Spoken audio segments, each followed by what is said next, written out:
You want to build your company with your clients with purpose. We do this. This is our products and services. This is who we work with. Don't forget about the internal customer Right. because they're serving those clients. Sometimes the most important things that we do or the biggest decisions we have to make are often the hardest, says today's Ask an Expert. That's why it's important we understand what our principles are and that we have the fortitude to stay true to them. Hi, I'm Joshua Carlson, co-founder of Propelo Media, and today I sit down with Kathleen Quinn Votaw. She's a speaker, she's an author, and she's the founder and CEO of Talent Trust. It's a recruiting firm based in Colorado. Today we're going to talk about the importance of culture and what it is for your organization and how you can use it to find talent that aligns to it. We're also going to talk about channel marketing and how Kathleen used that to grow her business into now what is a nationwide recruiting firm. And finally, Kathleen's going to talk about things she's seeing both on the employer side and the employee side of these incredibly challenging times. Now let's hear what Kathleen has to say. Kathleen, thank you so much for coming on our Ask an Expert series. You are welcome. I'm excited to spend my morning with you. Perfect. And my coffee. And coffee, yes, I have tea as well. So let's jump right into the firm that you have got a recruiting firm, and it was based around you seeing that the traditional recruiting process was flawed. Can you explain what you saw and what you're doing different? Well, yes, I entered the recruiting industry in 1985, so a long, long time ago. And the recruiting industry is highly transactional. You hire a recruiting firm, whether it be a temporary or contract staffing firm or a contingent recruitment firm or an executive search firm. There's like 3 different layers. Okay. And they come in, they find you somebody, and then they run away. What happens when somebody fails? Right. So it was really much, I spent many years in Boston and in Denver with bigger, much bigger companies. But I always thought there was a better way to create a partnership with our clients to ensure that they were building the teams they needed to grow. And they had the pipelines there to ensure that they didn't have to hire in crisis, that they could actually have choice. Wouldn't that Right. be remarkable? Right. So what we have put together is kind of a software as a service, consider it a recruitment as a service business model, Yep. where our clients can come in on a subscription basis for 6 to 12-month contracts and get the work done that they need to get done to build their culture and also get the right people on board because it's interrelated. You can't have one without the other. Sure. And then we have robust, they're called guarantees in the industry. For us, we really think it's risk mitigation. Okay. When you pick a person to join your company and build your dreams, sometimes it doesn't work. Have you ever found that? A couple times. So what happens? So do you do it all over again, or do you go back to the pipeline that was already filled? So our clients have the benefit that the pipeline that was filled is still their property. We give that to them. And then we can keep engaging those candidates over time because, life happens. Poor Sure. performance, elderly parents get ill. There could be health issues that drive people to move to different geographic locations. I Right. mean, the one thing that happens in recruitment is, you don't know how long people are going to stay with you. So we've created this new environment where our clients know that they're going to get great results, but they also know we're going to be there for them if anything fails. Okay. Well, I'd like to go back in time a little bit. I'm big on founding stories. So you were in recruiting before, and Yeah. then you at some point decide you're going to branch off and you're going to start your own firm. Can you talk about that journey? Yes, absolutely. I've always been a little bit of a maverick, as I think you probably know by now. Um, so being an employee was probably never very fun for the people who managed me. I'm thinking of a few of my managers. Um, but I had a life-changing event, as often these things, they kind of propel you, Sure. pun intended, I got it. to making sure, to making the best choice for your life versus your work life. So in October of 2000, I had my one and only son. He's going to be 20 Wow. in October 24th, this month. And then in December of 2000, I was diagnosed with thyroid cancer. So within 60 days, I had the biggest high and the biggest low of my life. Right. So being a first-time mom and trying to survive cancer and scared to death. I was an employee at the time, Okay. pretty senior level employee, but they really were scared to death of me. They thought I was, I'm first-time mom, I'm sick. They didn't have those crucial conversations, how to navigate it together. We were both, I was digging in, they were digging in, they were, trying to get rid of me. I was trying to find another job, it was an awful period of time. So the good news is I did leave that company, and then I started my own. So that was 2000. In 2003, I exited that company in May. My husband took me out for a burger and a beer, my favorite food, which unfortunate for me, but it is. And I cried because, I'd had this career. I'd been with this company for 7 years. Sure. What are we going to do? The moaning. And then he said to me, and these were the most magical words, he said, I don't care what you do. I believe in you and we're going to be successful.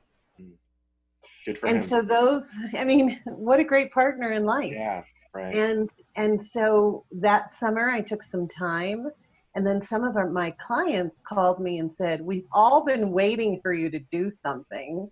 So just start it. So I really started with the encouragement of my husband, the encouragement of some really key leaders that I had worked with prior. Sure. The first couple years was really about, can I take care of my family? Yeah. So really 2003 to 2009, can I take care of my family? Can I, get healthy? And I did. And then it just skyrocketed. It really grew from 2010 to 2016. So it's been a great journey, but it really was two big life events that helped me get clear on what I wanted to create for myself and my family. Okay. Well, congratulations for kicking cancer. Thank you. Congratulations for motherhood. Being a parent myself, I know that that's a tremendous gift.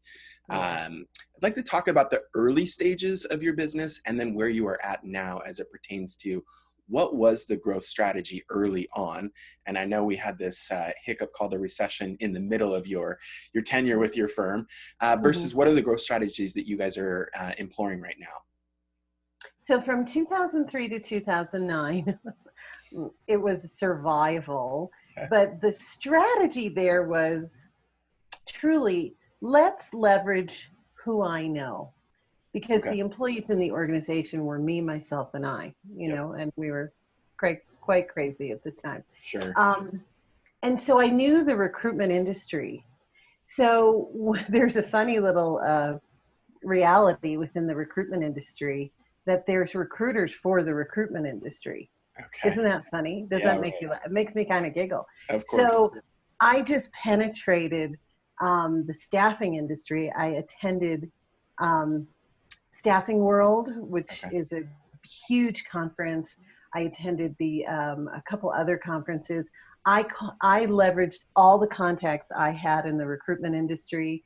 Robin Nee is a big provider in recruiting for the recruiting industry. Okay. She was lovely to me and helped me out.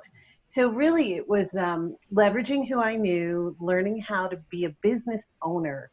That was the trick for me. I had been an employee, and running your own business is very different than being an employee. Right. I mean, we all know that intellectually, but then the real application is like, oh, things come at you. So by focusing on an industry I knew, hiring branch managers, sales representatives in the recruiting industry all over the country, then I could really focus on learning how to be a business owner and leader. Sure. So that was the first couple of years. Then I got bored with it. I mean, truth be told, I had been in this industry since 1985. I wanted to learn some new things. Right. So I started engaging. The next phase was I engaged with an organization called the Association for Corporate Growth. Okay. And it's here in Denver, there's a chapter, and there's chapters all over the world. There's 16,000 members. And I just started showing up to their meetings and learning about business and finance and private equity and investment banking and all these other industries. And Yeah. I'm a curious cat, so I started asking questions and having coffee, and asking more questions and having more coffee, and learning and learning and learning. And then they asked me on the board, and then I got more involved. So I ended up being the chairman of the board for the Association of Corporate Growth in Denver, which propelled my business into a whole nother chapter of learning. Sure. And so once we came out of the recession in 2009, I came up with the fiscal recruitment as a software as a sales, recruitment as a service model, kind of that Yep. subscription model. Yep. It was silly when I first did it. I mean, it was kind of like, let's try it. And I remember one day I was I was meeting with some prospective customers, and all three said in the same day, "Why isn't anybody else doing this? Of Right. course I want to do this. Sign me up." And I Sure. remember the elevator ride down. I don't know if you've ever had one of those. And you're like, "Ooh, how am I going to do that?" That's when I started hiring people in April of 2009, first employee, and then, it kind of skyrocketed. So that's the first chapter. Sure. Okay. Well, so I hear that networking is a fundamental principle. So you have great contacts yourself, which is fantastic. It's always great to leverage, the low hanging fruit. But what was the key to going out within the industry and soliciting help? Is there an approach that you found worked and didn't work? Because I think we all see people. There's peers. There's people kind of on the fringes that we know of, but we don't really know. But we know they can help us. So what were things that you learned along the way to kind of maximize the effectiveness of that approach? So it is about showing up and picking a few channels that you can be effective in. Okay. It's called channel, in my opinion, it's called channel marketing. People might Okay. have different opinions of what channel marketing is. Sure. But for me, really going wide and deep in an organization where you can build critical business relationships that deliver results. That's key. Just going out for a cup of coffee that doesn't deliver results really doesn't affect your business at all. Yeah. So picking some organizations that you can align well with based on your values, your beliefs, and what you're trying to accomplish. Establishing really good, fruitful business relationships that are reciprocal. Okay. Measuring it. Mm-hmm. So I measure every channel that we work through, Yeah. and we work with ACG. They don't even really know we're working with ACG, but we really leverage ACG. We work with Vistage International. We're starting a relationship with HIMSS. I mean, they're really people kind of congregate together with who are like-minded and have like problems. Sure. And so if you can find a community that you can give to, that's key. You can give to, and you can share your content, and you can help people and build those relationships. Those organizations will give back to you. But Right. you've got to measure it so you're not spending your time where you don't have an ROI. Sure. And so those were some of the things I did. And I have to be truthful with you. I didn't know that. Like, I didn't know I was doing it.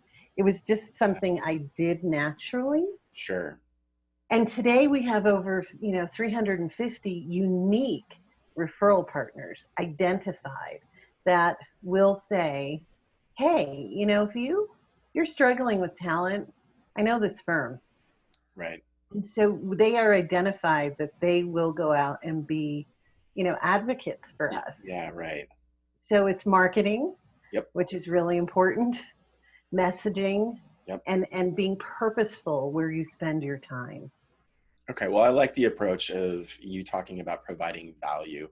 One of Absolutely. the spaces that, is constantly being discussed is kind of content, right? What content are you putting Yes. out there? And I feel like a Mhm. lot of people are focused on putting content they want in the space Mhm. as opposed to focusing on what people want from that content. Right. So I'm Right. glad to hear that was intuitive for you.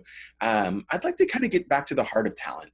Mhm. And as you guys have talked about the importance of aligning talent to culture, which I love, I'm curious what organizations can do to accurately evaluate their culture of their own organization. Because I have no doubt you've walked into organizations where you ask what their culture is, and they may not have a readily available answer, or if they do, you quickly find that it's different than what they think it is. Mhm. Or it's just based on what the executive team perceives. Sure. So, yes, we've walked into companies who have great cultures, but unfortunately, more often than not, we walk into companies that have cultures that are limping along.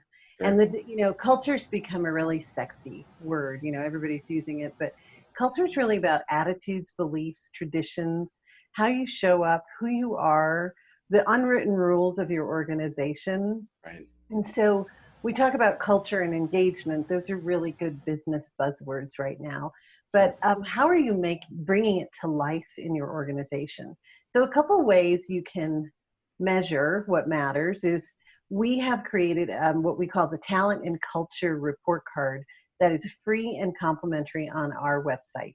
Okay. It's on literally every page. If you can't find it, it's not my fault. Ask my website designer. But it's literally all over the place.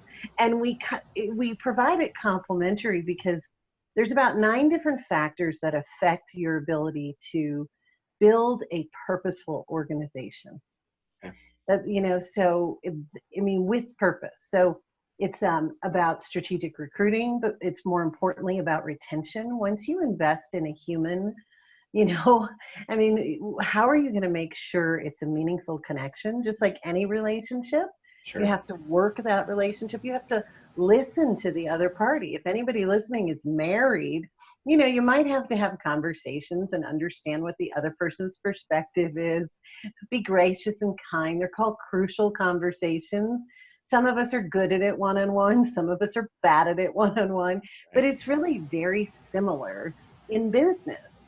So Kurt Kaufman wrote a book, which I love, called First Break All the Rules. Okay. And he talks about big C and little c. Big C is the executive team. Yep. They sit in their boardroom and they make all these decisions, and our culture's great. Our people are great. I met somebody in, where was I yesterday? In Florida. It's like, our company's great and fine and amazing. And I'm like, I go on Glassdoor and I'm like, Mm. okay, you might think so, but those Sure. people, your internal customers, don't think so. Right. Um, so we want our clients to listen to their internal customer, to the employees that are working for them. So the first tool is our talent and culture quiz, which is complimentary. And second, there's a bunch of tools out there that you can use on your own.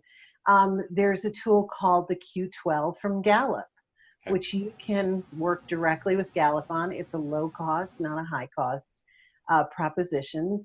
Gallup suggests they're the 12 questions you should know about everybody who works with you, including, have you gotten appreciation this week? And the number one reason people quit companies is they don't feel appreciated or recognized. Right. So even engaging in that question would be great. Training your hiring managers on how to have more, I call them employee intimate conversations, Okay. which makes some people wicked uncomfortable. Like, what? I'm going to be intimate in business? Right. It really is that relationship.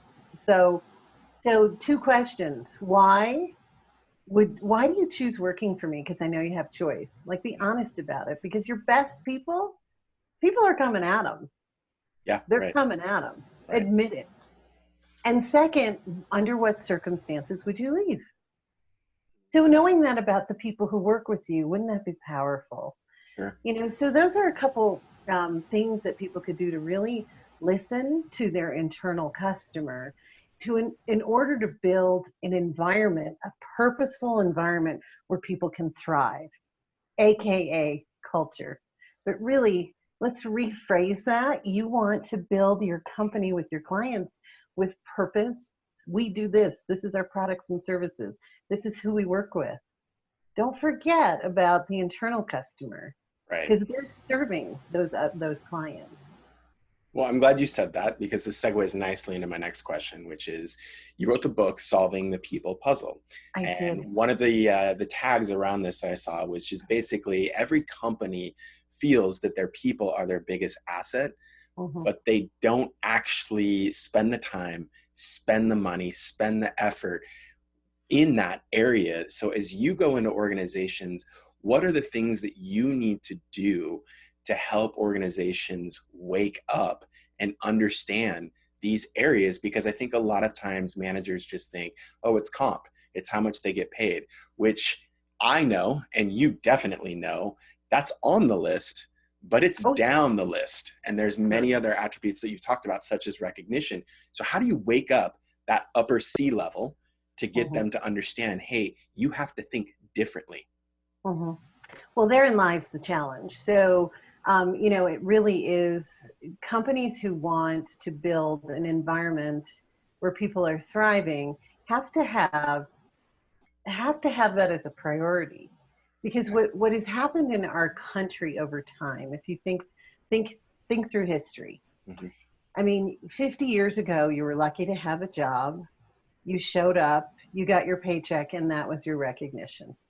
I Right. mean, Yeah. and there's that mindset still exists in corporate America today. Okay. You have a job, you're really lucky to have a job. I pay you, therefore that's your recognition. Right. And if you don't want to, follow the rules, then you have choice. And everybody does have choice. I mean, really truly. Um, so we work with business owners who have had that awakening. They realize something's wrong Sure. and they don't know how to fix it. But this doesn't always come naturally to a lot of business leaders. You have many different types of business leaders. You have scientific business leaders. You have marketing business leaders. You have sales business leaders. You have financial business leaders. And people are different. This is a little more, unga bunga, right? It's a technical term. It's I like more, it. feelings. Yeah. It's more like really understanding the cause and effect and what's underneath the veneer. So if you're not good at it as a business leader and you have a mindset that is more like, for God's sake, why do I have to give everybody recognition all the time? I pay them. Be honest with yourself and at least bring in a business partner leader in your organization who can balance out that mindset. Sure. So I respect everyone's point of view. Remember, Ginsburg and Scalia, very, very different points of view, but lots of respect and love. Sure. So you're not a bad person if you can't do this naturally. Admit you can't do it naturally. You're never going to do it. Right. And make sure you have someone in your organization who can be that cultural ambassador. Because if you're not good at it, and you don't pay any attention to it, Yeah. then you're going to be behind because the new generations, the millennials and Gen Zs, they want meaning, they want purpose, Right. they have choice, they're empowered to change jobs regularly and often. They don't believe in this, like, I'm staying for 15 years. Some might, but something isn't quite right. They're very brave to make the change. They have a different mindset around change. Right. Change isn't bad, change is good. Sure. So I love really working with business leaders who are enlightened and really want to work on this. But I actually really enjoy those business leaders who are like, Kathleen, I believe you. I get it. I don't want to do it. And so then we help them identify who's the next person in their organization who might be better at it for them. I had a call from a client in Ohio right when we started going into work from home, Sure. and he $25 million kind of construction-ish type of organization. And his name is Jeff, and he goes, I just talked to my top sales guy. And you know what, Cal? He was out walking the dog. And I said, okay. well, did you have any conversations about expectations, about working from home and whether he could talk to you while he's walking the dog? He goes, no, I shouldn't have to tell him that. So see, there's all kinds of assumptions on both sides. And I said, well, I said, in the absence of information, people are going to define their own rules, have their own guardrails, and figure it out as they go. So you as the leader, if you expect something from someone, you have to tell them. Sure. And so he's like, gosh darn it, you're right, Kathleen. And so we helped him put some expectations around things. Yeah. I also coached him a little bit. I said, what's the big deal about him walking the dog and talking to you? Right. He goes, well, I never got to do that. So see, so we have all these blind spots and we have all these filters that when we were coming up the ranks, we weren't allowed to walk the dog. Yeah. So people get a little pissed off that you can you can call me from your deck. Well, I never got to do that when I was in my 30s or 40s, and they perceive it as lazy. It's a mindset. So there's a great speaker out there. Her name is Eve Granatsky, and she talks about growth and fixed mindset. Okay. And people have a mindset. They're either fixed or growth. They're somewhere on that continuum. And if you have a fixed mindset, things are always the way they are. There's no opportunity for change. I go to work at 8 o'clock in the morning. I come back at 4 o'clock. I have my tuna fish sandwich at 11:33. I do my finances or my engineering. And then you have growth mindset people where here's another idea. Here's another idea. Maybe we could do it this way. Growth mindset people drive fixed mindset people crazy. Crazy. Yeah. Crazy. So working with Eve, we've embedded some of her philosophy, which is based on a book by Carol Dwyer on growth mindset. So your listeners might want to get it. Sure. That understanding where your company is on a mindset, and that continuum, if you have more fixed mindset, more growth mindset, are you competing between those mindsets? Are people even aware that they have a mindset? Right. Well, I like this because I definitely think that there is a facade of expectation, not only from manager, but also from employee, and talking about breaking down this facade by asking these questions helps both sides work better together. Yes, that is the point. All right, so I want to talk about the book in itself. First, I would like to talk about what the book has done for your business. Well, the book was like having a baby. For any female listeners out there, it took me 9 months, so it is my second baby. And it was fun. I worked with Advantage Media Group. Adam Whitty is the owner there. He's a lovely guy. And it was really fun to write a book. Yep. I never set out to be an author. I never, that was not necessarily a bucket list or a goal. But everybody was asking me for advice and content. And you mentioned content marketing earlier. We're a big content marketing sharer firm. I mean, we like companies to get better at this, and we share our content openly. So I had been writing for years, like 20 years. I have a partner in that. Her name is Sherry Law. She helps. I get all inspired about things. I call her, and then she writes and drafts things, and then it becomes a blog. So I had years of a blog that was actually kind of a book. Okay. And then we kind of pulled it all together. And the book for me has helped me become a professional speaker. Okay. That also was not necessarily a goal for me. But once you write a book, a really funny thing happens. People then suddenly want you to talk about the book. So I kept saying, sure, I'll talk about the book. Sure, I'll talk about the book. And then people need speakers. There's just a whole other world of professional speakers. Right. So what it's done for our company is it's helped us. I now go out into the world as a professional speaker, and I speak one-to-many.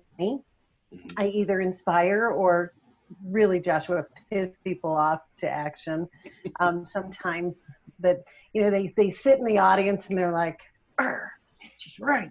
Or they sit in the audience and they're like, well, I'm doing some of this, but not all of this. And, or, oh, I've got to do more work now. And then some of them are like, it just makes sense. So those people then engage with us and our content who want to. Yeah. And then we, as you know, being in your business, we nurture them and we engage with them when they're ready. I spoke in Denver. I never get to speak in Denver. So if anybody's listening, I like speaking in Denver, but I'll go on a plane. I just came back yesterday from Florida. So one of the groups I spoke to in Denver, probably in 2018, Monday, one of his key leaders called me and said, "Oh my God, we're in a hot mess. We need you now." So that was 2018. It's 2020. Right. And so we have established a relationship with them over time because I go and I speak, they engage with the content, and then they are ready when they're ready. Right. We're here, and they now know they have another choice. And so things like that happen all the time. That just happened this week. It was really fun. And within, Monday we had a conversation. Yesterday the contract was signed, and giddy up, here we go. So they're going to get the solutions that they need, which is really important. So it's been fun. It was a distraction, though. I will warn your people who are listening. In 2006, so in 2015 and 16, we won the Inc. 5000. And I wrote the book in 16, and I got distracted from the business a little bit. And so it is a distraction. You have to make sure you have the right people leading your organization while you write a book, because it's all consuming. It's a lot of work. But it's been really, I would do it again. I'm thinking of another book concept. Because once you write a book, here's the other thing, there's another book. Right. I'm sure you've heard that, once you write a book, then there's another book. Yep. And then it's this vicious cycle. But this year was not the year to do that. I needed to take care of my people and my clients. A few distractions this year.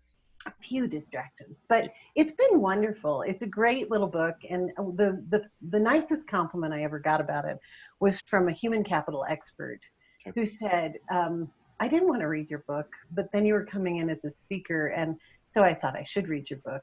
And then I was so surprised that I learned anything from it. And I'm like, it's kind of like, whoa. And she said, no, she said, I know that sounds awful, but truly, she said, you lay it out in such simple terms, such, the way I speak is the way I write. It is, it is what it is. It is simple. We don't have to be overly fancy about it. Yeah. And she really loved all the concepts and has helped teach some other people about it. She's ordered books from me to pass out to her clients and invited me in for a speaker. I'm always amazed when human capital people bring me in as a speaker. Sure. Like, don't you know this stuff? But they don't. With some people, they get in a lane and they stay there, right? Sure. I read everything. I look at everything. I'm constantly looking at other people in this area who are smarter than me. I know there's millions of people smarter than me out there. So I read what they write, and I try to bring that content to anybody who wants any kind of guidance in this area. Because the better companies get at this, the better employees will feel, the better the world will be. I know that's a big goal, but it kind of is. Well, every step counts, and I love the philosophy. And I want to thank you for sharing, because I do think, I've heard this for years. As business leaders, you have a point of view, you have a philosophy, you have expertise. A great way to expand that is to write a book. But I feel like so many people think I'm not an author. And two, what I've heard from so many guests, including you, is you get help, right? You're not expected to solve this problem individually. You're just expected to be the thought leader, and you can contribute where your strengths are. But you soliciting that help is kind of the key to actually unleashing the process and letting it move forward. And there's great firms out there that can help you. your firm as well that can help you on that journey. I mean, I wasn't an author. I did not sit there for like hours and write my book. I'm Right. going to tell you that right now. Right. I worked with somebody who was a writer. Yeah. Every month I work with somebody who's a writer that I get all inspired or pissed off or something. And I call Sherry. She's my ghostwriter. Yeah. So there's so many ways to work with a firm or people to help you be better at certain things that you're not good at. Sure. So, and I'm a good talker. I did get my degree in communications. So I know how to write, but I don't have time. I'm running two companies. I'm running Talent Trust, the recruitment and culture consulting company, and also now my professional speaking company, KQV Speak. So I don't have time to sit there and write. Well, which is great. And again, I want to go back to, and this is the reason why I asked the question first, is what has it done for your business? Because I do think that is a tremendous thing. Where I think people mess it up is they go into writing a book for that explicit purpose. I'm going to write a book so that I can get leads coming in, as opposed to I'm going to go write a book that has good content, which is something that you talked about early. If you do that, part B follows. So it's important to follow on step A. Yes, and the quality of the content, I'll tell you, and I won't tell you who said this to me, but there is a belief system that nobody reads books anymore. Have you heard that? I have heard that. I don't believe it. I read a lot. Yeah. I read all the time. Yes, I mean, I think some of the best leaders, and I'm not necessarily putting myself in that category, but I'm curious. I'm reading articles from Harvard Business Review. I'm reading articles on LinkedIn. I'm reading books. Like I'm reading all kinds. There's books everywhere. And, and I sometimes just open them up and reference them. So I don't believe that. And I wanted to be proud of my book. So here's what I said to the people I worked with. If one person, my dad, who was alive at the time, reads this book, I want to be proud of it. So I made sure that it was well written. It was accurate. We had all the notations and, all those crazy things you have to do when you read a book. I tend to bring in all kinds of resources, and you have to, what are they called, Joshua? Annotations? Yep. Is that the right word? Okay. Yep.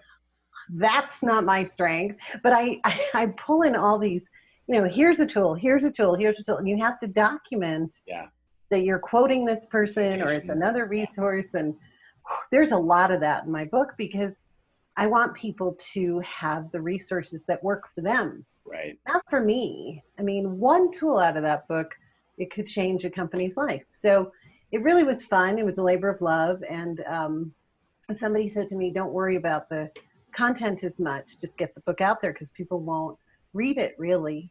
And I'm like, well, I have more integrity than that. Correct. And I would like people to, if my daddy reads the book, it's got to be good.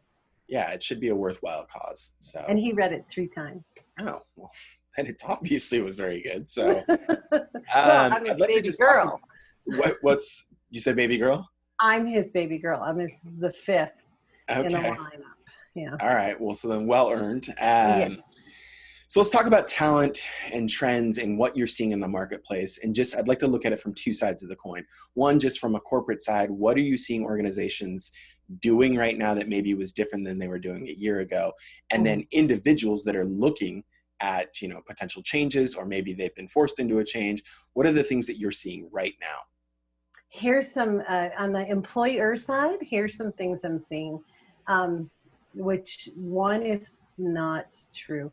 It's a false perception.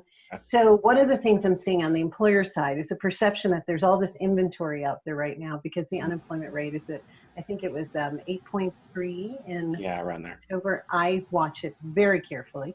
People are getting reemployed. 660,000 people were reemployed last month alone. And we still have a deficit from the 3.4% we were at to the 8.3. But the numbers suggest that it's going to also shrink a little bit more in October, which is good for everybody. People are starting to get reemployed, and hopefully that trend continues. Yes. But there's a perception from employers that there's all this inventory, so I don't really have to worry about recruiting. False perception. Because are they the people who fit your values, your attitudes, and your belief, your purposeful organization? Right. Or are they people who are unemployed for other reasons? Maybe they were in hospitality. Maybe they were in the entertainment business. Can they actually help you build your business if you're an engineer or a construction firm? Yep. So you've got to look at the, I don't like, sometimes when you talk about people's inventory, people get mad at me. But really, truly, you have to look at the available athletes, the Right. available pipeline, and make good decisions. So that's kind of, they're making weird decisions. That's one. Number two, they're embracing technology. I'm very proud of most employers right now. Yep. We have had for years in the recruitment industry and in our company video interviewing technology. Okay. The adoption of that has been at a snail's pace. Right. I need to see Joshua and touch him and have lunch with him and break bread with him. I'm like, oh, for God's sake, no, you don't, right? Right. No, you don't. So the other trend is they're adopting technology to be more effective. And the third is they're open to employing throughout our great country. Okay. We're putting America back to work. So those are three key trends on the employer side.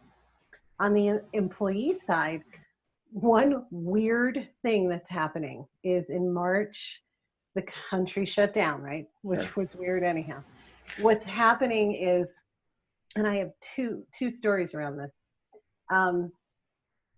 They're moving in the dead of night and forgetting and not telling their employers. So let me share this. So, woman from Tampa, great marketing manager, very talented young woman. I was talking to her about a position for our company, and really great skills, amazing. And she shared a story with me that she had always wanted to live in Colorado. I said, great. She said, so March, when we started working from home, I used the opportunity to move to Colorado from Tampa, Florida. And I said, that's so wonderful. What does your employer think about that? Yeah. I never told them. Mhm. And now I'm looking for another job because they're starting to ask us to come back to the office. Right.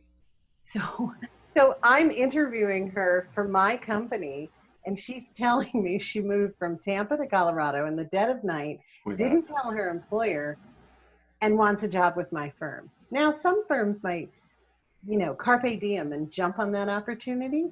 But for our firm, we're doing the right thing, even if it's hard, is the number one core value. Yeah. I said, thank you very much, but that won't work for us. Yeah. We are honest and transparent with each other all the time. Sure. So now imagine that employer who's going to call their marketing team back to work to come back into the office. Yep. Surprise, surprise, they're not there. Correct. The next, there's people I know in Framingham, Massachusetts. They've sold their house. They're moving to Houston. Their employers have no idea. They have sold their dwelling and they're moving. Nobody knows. It just blows my mind. This is happening everywhere. And the unintended consequences from the employees are not thinking about the tax implications, Yeah. the cost, the dishonesty, okay? This is, the lack of transparency, but there's tax implications, there's cost implications, there's all kinds of implications for the customer, the client, the person you've been working with, who just got you through, by the way, 6 months of the worst situation Right. in the world. And there is the other huge trend is people are scared to death about the financial stability of their employer. And they are going home to talk to their significant other saying, I'm scared. I don't know if they have enough money to last 3 more months, 6 more months for the next year. So I'm going to look for another job because the employer isn't telling them we've got cash Right. to get through Right. 90 days, 6 months, a year. So in the absence of information, people make up their own stories and they're not usually good stories. Sure. And so people are making decisions without the right accurate information or an absence of information, and they are quitting at a high rate. Right. Also, the third, sorry, there's one more. I know I might be over answering my question, but there are certain geographic areas in the United States of America that people are flocking from. New York, people are moving out of cities. Yeah. New York, Chicago, Portland, Oregon, sorry. I mean, people are, they don't want to be there anymore because of the violence and the riots. Right. It's nothing to do with the virus. It has to do with the unrest. I was speaking in Burlington, Vermont on October 1st and 2nd, and there's a gentleman there. His name is Jack Russell. He runs a residential real estate organization. He said the rural areas of Vermont that have been depressed economically and from a real estate perspective are in the money right now. People can't get there fast enough. And they're getting 5 to 10 offers for each resident. So he said, my people are confused. They've never had this much volume before. Burlington, Vermont, that's not a big city, people. It's not. And so people are choosing to go rural because now this work from home adoption was forced upon us. Right. And now they've had to adopt to that. They've done an okay job, but there's a lot of employers who really don't like it. They're just doing it because they have to. They have to right now. And people are moving. Right. Out of those yucky cities. And I love New York, It's not a yucky city, but I mean, the violence, I couldn't even live there. Sure. I mean, before this all happened, I took my mother to Stephen Sondheim Theater, and I stayed right near there in a beautiful little Kimpton hotel. And we went to a lovely restaurant. We walked the streets of New York. I love New York, but I wouldn't do that now, the way it's being run and the violence. I mean, it's not about a virus. It's about how people are treating people. Right. It's awful. Well, let's talk about the first two, because I never thought I'd quote my mother in this show. But as my mother taught me early on, when you assume, you make an A out of you and me.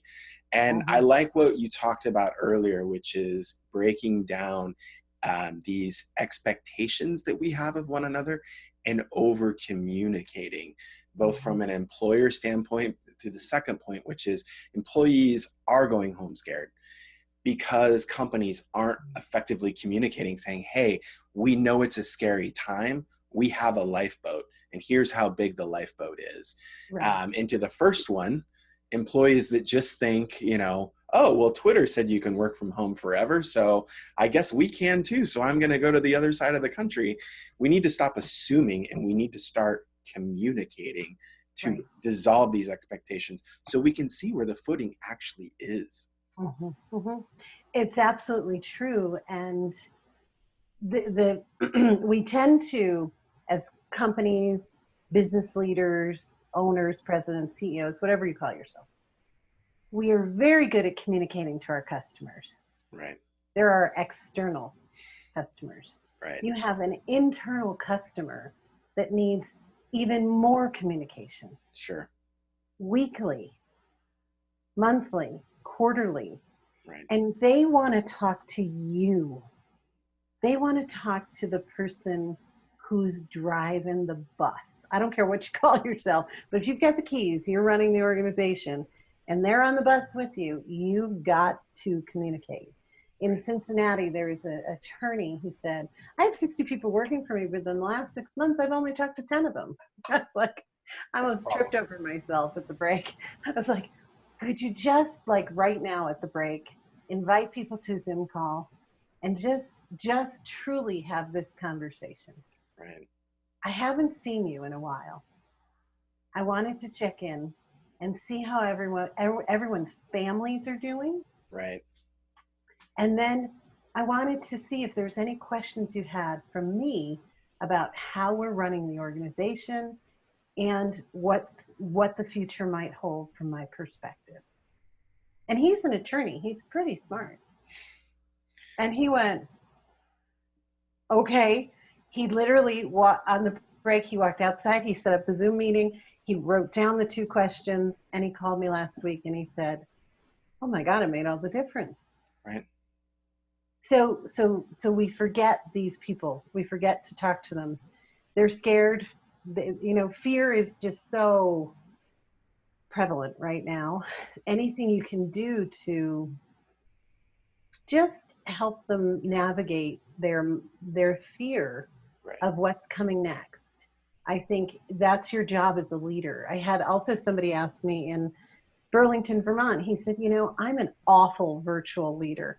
He said, I was a bad leader in person and I'm awful remotely. And so we talked about a few things he could do. I said, what did you used to do in person? And he said, well, I used to just walk around and talk to people. He goes, I can't walk around and talk to people. I said, sure you can. You can virtually walk around. Right. There's tools called Zoom, GoToMeeting, Global Meet. I mean, whatever, pick one. Yeah. Pick one. And, enter the office with full video and audio and talk one-on-one if you're better in that regard. Have a little fireside chat with 5 to 10 people who work for you. Right. Go to a park if you're geographically close to each other. I brought my team for a picnic outside. Everybody brought their own little munchies. I brought munchies for everybody too. I brought a cooler too, where I wasn't supposed to. And we brought our own chairs and I had wipes. We were outside and completely ventilated. Right. And it was we had a great time. We didn't talk about business. We just talked about what was going on in the world, how it was affecting their families, because people work to have a better life. Sure. They don't work for you to have a better life. They work for their family to have a better life. So talk to them about their dreams, what they want to do, their fears, how you can help them with it, and be vulnerable right now. Right. I had a call on Monday with my team, and there's a lot of stress on my team right now. We're doing more with less. I'm sure many people listening to this, we don't know what's coming, so everybody's like jumping on board and doing a lot of work. And one gentleman in my firm, Daniel, is stepping up in a really amazing way, but he doesn't like what he's doing half of his time, and I know it. And so I thanked him publicly for doing some work that he really doesn't like to do. Right. I said, Daniel, I know you hate it. He goes, well, I don't really hate it. I go, I know it's not your first thing that you want to do. Right. It's not your, it really, I understand. And we're working toward getting somebody else on board who can do that. But the fact that you're stepping up right now to do that is not for me. It's so your colleagues have more time to do something else. Right. And so so connecting that, the things we're doing now that might be stressful, Sure. that might be different, that might be outside our comfort zone. You might be working 5 more hours a week or 5 less hours a week. That both stresses people out. Yeah. Talk about those things, because they're at the dinner table, they're talking to their significant other or their mother and father. Millennials and Gen Zs, Joshua, call mom and dad about you. Right. So they're already talking about you. Have the conversation with them. Be brave enough to bring it up. And he called me after. He sent me a text. He said, I will do anything to help this company get through these very strange times. Well, it's a perfect close because it's full circle. Talked about at the beginning of this recognition and how important that is for organizations. And that's a beautiful example, especially in this era of physical distancing, how you were still able to get the team together to have social closeness. So I want to thank you so much for coming on. I actually look forward to having you back on again in the future. So thank you for your time, and good luck with you and the team. Thank you so much. It's been my absolute pleasure. I'll have coffee with you any morning. Perfect. I look forward to it. Thank you, Kathleen. Take care now. Okay.